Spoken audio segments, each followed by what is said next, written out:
Norman Bates, el legendario personaje del clásico cinematográfico Psicosis de Alfred Hitchcock, o Leatherface de la famosa película de terror dirigida por Tobe Hooper, La Matanza de Texas, son apenas una representación de lo que en realidad fue el verdadero protagonista del horror en los Estados Unidos.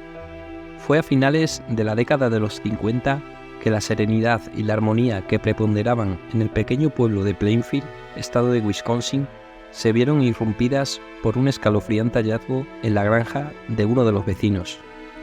Para ese entonces, Plainfield estaba habitado por unas 700 personas, donde todos se conocían, o al menos eso creían. Los hombres se dedicaban a actividades agropecuarias o de caza, mientras que las mujeres cuidaban a sus hijos o atendían los comercios familiares. Y como todo pueblo pequeño, cada uno tenía su rol dentro de la comunidad. Ed Gein, un hombre de 51 años, era considerado generoso y trabajador, siempre dispuesto a ayudar a los vecinos, pero de igual manera todos lo tenían como el bicho raro. Aunque aparentaba ser inofensivo, la sorpresiva desaparición de Bernice Worden, la dueña de la ferretería del pueblo, el 16 de noviembre de 1957, lo puso en el ojo de la tormenta. La investigación lo colocó como el principal sospechoso. Por más descabellada que sonara esta teoría, cuando la policía local se hizo presente en la aislada granja donde vivía Ed Gein, no solo fueron capaces de confirmar que Bernice había sido asesinada y su cuerpo se encontraba allí, sino que también estaban ante uno de los hechos más escalofriantes de la historia mundial. Ed Gein ocultaba en el interior de su casa una de las más excéntricas colecciones que habían visto. Partes de cadáveres parecían adornar aquella horripilante y oscura granja, siendo el reflejo de su perturbada mente. Fue entonces que Gein dejó de ser un anónimo habitante de aquel remoto pueblo y pasó a ser conocido mundialmente como el carnicero de Plainfield, hasta convertirse en un icono de la historia criminal.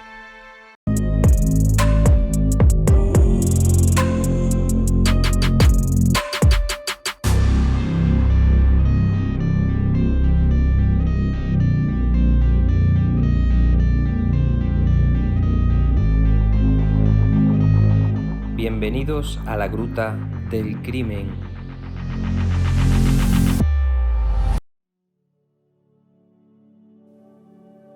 Edward Theodore Gein nació el 6 de agosto de 1906 en el condado de La Crosse, perteneciente al estado de Wisconsin, en Estados Unidos. Desde su primer suspiro en este mundo, su vida estuvo destinada a ser miserable. Era el fruto de un matrimonio conformado por George y Augusta Gein, quienes, lejos de sentir el más mínimo aprecio el uno por el otro, se guardaban el más profundo rencor. George era un borracho empedernido, incapaz de sostener un trabajo estable debido a su adicción. Incluso cuando lograba juntar algo de dinero, lo gastaba en encuentros furtivos con prostitutas de la zona. Augusta, que sabía muy bien la clase de hombre que era su marido, lo aborrecía con todo su ser. Pero sus fuertes ideales religiosos, como buena luterana que era, le impedían huir de su matrimonio y la obligaban a permanecer junto al hombre del que cuestionaba cada acción. Augusta era temerosa de Dios, pero había forjado una personalidad estricta y correcta basada en sus principios. Sin embargo, la vida junto a George la llevó a considerar a todos los hombres como holgazanes y borrachos, y a pensar que las mujeres eran criaturas del demonio que solo servían para tentar a los hombres y convertirlos en su peor versión. Todos eran pecadores. Sin pensar en el divorcio como una solución ante tan desdichado matrimonio, Augusta depositó todo su carácter y control sobre su familia. Ordenó a George abrir una tienda para que se enfocara en el trabajo. También aseguró que para juntar los pedazos que quedaban de esa unión debían tener un hijo. Así fue que el 17 de enero de 1901 nació el mayor, Henry Gein, y años más tarde el menor, Ed. Ante el nacimiento de su segundo hijo, Augusta se mostró molesta, pues deseaba tener una niña. Sin embargo, se dispuso a cumplir con su deber y crió a sus hijos bajo sus ideales. Pero todos los intentos por salvar a la familia fueron en vano. George no dejó de ahogar su frustración en el alcohol y pronto comenzó a liberar su ira, descargándola en palizas hacia Augusta. Henry y Ed fueron testigos de esa infelicidad, tanto de la violencia que ejercía su padre como también de los fuertes dichos de su madre, cuando aseguraba que todos los hombres y mujeres eran pecadores y los obligaba a alejarse de las personas. Cuando Ed era apenas un niño, la familia dejó atrás el pueblo de La Crosse y se mudó a Plainfield. Allí habitaron en una enorme y aislada granja, donde criaban algunos animales. En Plainfield, Henry y Ed asistieron durante algunos años a la escuela, pero tenían prohibido por su madre interactuar con otros niños. Esto perduró en el tiempo, incluso cuando ambos ya eran adultos. A medida que fue creciendo, Henry comenzó a cuestionar las reglas de Augusta y le hizo saber a Ed que las cosas que le habían dicho durante todos estos años no eran ciertas. Pero para el hijo menor, las palabras de Augusta habían alcanzado el peso suficiente como para instalarse en sus pensamientos. Aunque por momentos sentía odio hacia ella, Ed representaba a rajatabla lo que su madre le transmitía. Como el personaje Norman Bates de Psicosis afirmó en uno de sus icónicos diálogos, la mejor amiga de todo chico es su madre. Así de retorcida llegó a ser la relación entre Augusta y Ed. Sin embargo, esto era apenas la punta del iceberg. Con 14 años, Ed abandonó el colegio al igual que su hermano Henry, para trabajar en la granja familiar, por lo que la faceta social de su juventud continuó siendo deplorable. Incluso atravesando sus 30 años, tanto Ed como Henry seguían viviendo en la granja, respondiendo a las estrictas órdenes de su madre Augusta. Todo empeoró aún más cuando en el año 1940 el padre de familia falleció producto del deterioro que le había provocado su severa adicción al alcohol. En un principio, la muerte de George pareció representar un enorme alivio para Augusta, que ahora tenía aún más libertad para hacer y deshacer la vida de sus hijos a su antojo. Sin embargo, Henry continuaba con la idea de desprenderse de la atadura que lo mantenía encerrado en la casa de su madre. Esperaba que Ed comprendiera sus intenciones, pero lejos estaba el hermano menor de querer convertirse en un cómplice del escape que planeaba el mayor de los Gain. La pérdida del padre no fue la única que atravesó la familia. En 1944, mientras incineraban restos de una cosecha, el fuego se salió de control y Henry y Ed debieron acudir al lugar para apagarlo. Tras varios intentos por controlar las llamas, Ed escapó del lugar pidiendo ayuda a la policía, porque había perdido de vista a su hermano durante el incendio. Aseguró que no sabía dónde se encontraba, pero cuando los oficiales corrieron al rescate, fue él mismo quien los guió hasta Henry. Lamentablemente, cuando llegaron al lugar, Henry ya se encontraba sin vida. A simple vista pudieron observar que tenía un fuerte golpe en la cabeza, pero los exámenes de la época no contaban con la tecnología actual y se concluyó que había muerto por asfixia tras inhalar gran cantidad de humo. Siempre permaneció la sospecha sobre la dudosa muerte de Henry, pero los oficiales consideraron que la familia ya había sufrido demasiadas tragedias y cerraron el caso. Era el momento de Ed para ser el único hombre para su madre. Se volvieron más unidos que nunca, al punto de mantener una relación simbiótica. Augusta lo trataba como si se tratara de un niño, y Ed se debatía entre el amor y el odio que sentía por ella. Pero esta situación no duró demasiado, pues a los pocos meses de haber perdido a su hijo mayor, Augusta sufrió una apoplejía que la dejó en la cama por un largo periodo. Entonces Ed se dedicó día y noche al cuidado de su madre, momento en el que la devoción superó el rencor que en ocasiones sentía por ella. Tras un año de intensa atención, Augusta murió en su cama el 29 de diciembre de 1945, dejando en completo desamparo a Ed Gein. Aunque tenía casi 40 años, el solitario hombre comprendió que no sabía valerse por sí mismo. Si su madre estaba perdido, y entonces los pensamientos sombríos que la voz de su madre había callado durante tantos años encontraron su libertad. Ed Gein comenzó a interesarse en la lectura, con una selección de temas un tanto controversiales. Leía revistas que relataban los experimentos y las secciones de tortura que ejercían los nazis durante la Segunda Guerra Mundial. También tenía en su poder revistas sobre anatomía femenina, pero sobre todo comenzó a leer los obituarios del periódico. Al igual que su salud mental, la granja comenzó a deteriorarse, por lo que tuvo que buscar trabajos que le dieran un ingreso extra para sobrevivir. Los vecinos de Plainfield lo llamaban cuando tenían que hacer algún arreglo en sus casas, porque Ed nunca se negaba y no les cobraba caro. En otras oportunidades llegó a cuidar de algunos niños cuando sus padres no podían hacerlo. Por supuesto, nadie imaginaba hasta ese momento que sería capaz de cometer las peores atrocidades. Pero todo cambió al cabo de una década de soledad. El 16 de noviembre de 1957 ocurrió un hecho que sacudió la tranquilidad que reinaba en Plainfield y dejó un estigma en el pueblo que perdurará hasta la actualidad. Aquel día se daba por iniciada la temporada de caza de ciervos en el pequeño pueblo de Wisconsin. Todos los hombres salían al bosque en búsqueda de sus presas, a las que luego exhibían colgándolas en las puertas de sus establos. Pasaban casi todo el día allí y regresaban a sus hogares con la caída del sol. El pueblo quedaba casi deshabitado durante esas largas horas. Algunas mujeres pasaban la jornada de aquel frío sábado cuidando de sus hogares y sus hijos. Otras, como Bernice Worden, atendían sus negocios.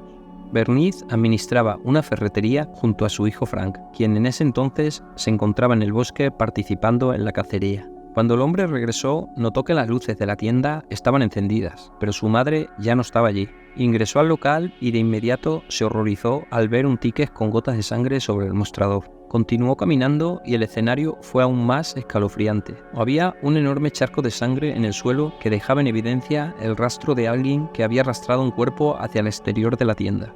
Frank, que también era ayudante del sheriff del pueblo, alertó enseguida a las autoridades sobre lo que había ocurrido en la ferretería. Revisó el cuaderno donde Bernice registraba las ventas y encontró el nombre del principal sospechoso, Ed Gein. ¡Hey! Pero antes de continuar, les animo a que sigan nuestro canal para no perderse ningún vídeo nuevo, contenido exclusivo y sorpresas que estamos preparando para ustedes. No se pierdan nada y únanse a esta gran familia. Suscríbanse, denle el like y compartan nuestros vídeos para seguir creciendo juntos. Atento que seguimos. Según las notas de su madre, Gein había ido esa mañana a comprar líquido anticongelante. Esta fue la primera pista a seguir por el sheriff Arthur Schale, un joven de 32 años que daba sus primeros pasos en el oficio. Sin titubear, el sheriff y su compañero se dirigieron a la granja que todos conocían, pero que nadie se había atrevido a visitar durante décadas. Una vez allí, el silencio se hizo ensordecedor. La oscuridad hacía más inmenso aún el remoto lugar donde se encontraba la casa de Gein. Enseguida notaron que no había nadie y que las puertas estaban cerradas, pero detectaron un establo de madera anexado y al ingresar se llevaron una espeluznante sorpresa. En el lugar no había luz eléctrica, por lo que debieron alumbrar sus temerosos pasos con linternas. Caminaron entre obstáculos de basura que parecían llevar años acumulada allí. El olor era nauseabundo. Estaban rodeados de papeles, heces de animales y también humanos, basuras de todo tipo. Avanzaron lentamente hacia el interior del frío y oscuro establo hasta que el sheriff sintió que algo tocaba su hombro. Rápidamente dirigió el rayo de luz que proyectaba su linterna hacia arriba, y como si se tratara de un animal, hallaron el cuerpo de Bernice Worden colgando de las vigas del techo, atado desde las piernas, abierto un canal desde su órgano genital hasta el torso, y decapitado. El sheriff y su compañero corrieron hacia el exterior del establo y vomitaron sobre la nieve que cubría el suelo. Pidieron refuerzos y ordenaron arrestar a Ed Gein mientras juntaban coraje para volver a ingresar y retomar la inspección. Advertidos del horror que se escondía dentro de esas paredes, allanaron cada rincón del establo, pero jamás hubiesen imaginado lo que la oscuridad no dejaba ver. Repartidos por todo el lugar, descubrieron partes mutiladas de restos humanos, un cinturón hecho de pezones, un chaleco confeccionados con partes femeninas, cráneos que simulaban ser cuencos, bolsas con más restos de cadáveres, sillas tapizadas con piel humana y, como si fuera poco, máscaras hechas con rostro. Los oficiales no podían salir de su asombro. No paraban de encontrar artesanías macabras hechas por las propias manos de Ed Gein. El horror parecía nunca detenerse. En una bolsa de cartón, uno de los oficiales notó que un mechón de cabello se escapaba del interior. Sin comprender, metió la mano y lo cogió. Del interior de la bolsa extrajo una cabeza que reconoció de inmediato. Se trataba de Mary Hogan, otra mujer que había desaparecido del pueblo en 1954, 3 años antes de la tragedia de Bernice Worden. Aunque su caso había sido brevemente investigado, no se logró dar con el responsable y fue dejado de lado al poco tiempo. Mary Hogan era la dueña de la taberna de Plainfield. Había llegado al pueblo después de divorciarse 2 veces y era conocida por ser una mujer con fuerte carácter y mal hablada. Había forjado esa personalidad para lidiar sin demasiados inconvenientes con los borrachos. Entre los rumores del pueblo se decía que en el pasado había tenido lazos con la mafia. Por eso, cuando un cliente ingresó a la taberna para comprar un helado a su hija y en lugar de ser atendido por la dueña, solo encontró un charco de sangre, todos creyeron que probablemente tenía que ver con un ajuste de cuentas. En ese entonces no se encontraron las suficientes pruebas para incriminar a nadie, mucho menos a Ed Gein. De vez en cuando, si alguien mencionaba la misteriosa desaparición de Mary Hogan, él bromeaba con que no había desaparecido, sino que se encontraba en su granja. Para entonces los vecinos de Plainfield no tomaron en serio sus palabras. Todo cambió cuando la noticia sobre el terrible hallazgo en su granja llegó a oídos de los habitantes. La conmoción se apoderó de aquel pequeño pueblo de Wisconsin, que pocos conocían hasta el momento. Los habitantes que habían convivido con Gein durante décadas no podían creer que aquel hombre considerado inofensivo y un poco lento fuera capaz de cometer semejantes atrocidades. Ed Gein fue detenido mientras cenaba en la casa de su único amigo, Bob Hill. Aunque sostenía que era un poco raro, ni siquiera él sabía lo que Gein ocultaba en el interior de su casa. Gein fue sometido a un interrogatorio, pero pasó 30 horas sin emitir una palabra. El sheriff Schey, que poco sabía de criminología y los únicos cadáveres que había visto en su vida fueron durante la Segunda Guerra Mundial, comenzó a perder la paciencia. Le gritó y lo golpeó para lograr que Gein confesara, pero nada parecía funcionar. Hasta que tras una larga espera, el criminal pidió una tarta de manzanas con queso cheddar y comenzó a hablar.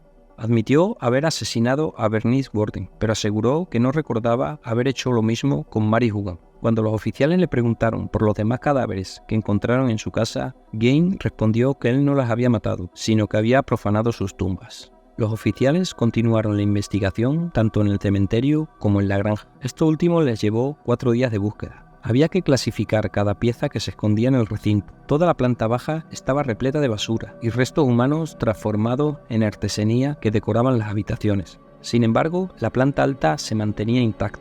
La habitación donde alguna vez había dormido su madre estaba ordenada e impecable, tal como había quedado el último día de vida de Auguste. Incluso algunos rumores en el pueblo aseguraron que el cuerpo de la madre también estaba allí. En el cementerio que se encontraba en las cercanías de la granja, los oficiales comprobaron que decenas de tumbas habían sido profanadas. Algunos restos tenían extremidades faltantes, a otros les habían mutilado los órganos genitales. Todas las pruebas encontradas incriminaban a Ed Gein, quien permaneció detenido hasta ser sometido a entrevistas y pruebas psiquiátricas con profesionales. Tras largas horas de conversación, los psiquiatras determinaron que Ed Gein padecía esquizofrenia y un complejo de Edipo excesivo. Una de las teorías que se barajó en aquel entonces fue que luego de haber perdido a su madre, este buscaba mujeres que pudieran reemplazarla, algo en el carácter de sus víctimas le recordaba a Auguste. Otra teoría afirmaba que Gein disfrutaba de vestirse como mujer y por ese motivo confeccionaba vestimenta con sus órganos genitales, que luego él vestía en la intimidad de su casa. Lo cierto fue que para los habitantes de Plainfield fue imposible sentir empatía por el desagradable hombre con el que habían interactuado y pronto comenzaron a exigir justicia. Los psiquiatras concluyeron que el estado mental de Ed Gein lo hacía incapaz de enfrentar un juicio. Esto provocó la furia de los habitantes de Plainfield, que querían recuperar la tranquilidad que alguna vez habían experimentado y verlo tras las rejas. El juez al frente del caso ordenó que fuera enviado a un hospital psiquiátrico de por vida. Años más tarde se puso en subasta la propiedad en la que habían vivido los Gein. Esto llevó alivio a la población, que llevaba tiempo sufriendo el acoso de una numerosa cantidad de periodistas que llegaban de todo el mundo para contar en primera persona el horripilante caso. Sorpresivamente, la granja se incendió la noche anterior a ser subastada, un incidente que todos los vecinos de Plainfield celebraron. Incluso cuando la noticia llegó a oídos de Ed Gein, él también se alegró. Gein, quien pasó a ser conocido como el carnicero de Plainfield, cumplió su condena en el hospital psiquiátrico donde lo consideraban un paciente ejemplar. De hecho, en el año 1968 los médicos consideraron que se encontraba mejor y estaba apto para enfrentarse al juicio. Tras 9 días de alegatos, el juez lo declaró culpable y lo envió de regreso al hospital, donde permaneció hasta el 26 de julio de 1984, cuando un fallo cardiorrespiratorio acabó con su vida. Desde el desagradable hallazgo en aquella granja que se redujo a ceniza, Ed Gein pasó a la historia como uno de los primeros asesinos en serie, incluso cuando todavía ni siquiera se utilizaba ese término. Pronto se hicieron presentes periodistas que querían obtener los testimonios de los vecinos, al igual que miles de curiosos comenzaron a llegar al pueblo para ver con sus propios ojos la casa del horror. Algunos de ellos compraron objetos que alguna vez habían pertenecido a Gein, con el fin de coleccionarlos o utilizarlos como atracción que les generase dinero. Lo cierto es que el hombre que despertó la curiosidad de cientos de personas y que en algunos casos logró convertirlos en fanáticos se transformó en un icono de la cultura, especialmente de la cultura gore. Además de Alfred Hitchcock y Tobe Hooper, numerosos directores de cine llevaron a la pantalla grande a personajes inspirados en la mente retorcida de Ed Gein. También se realizaron una gran cantidad de documentales que repasaron sus atrocidades.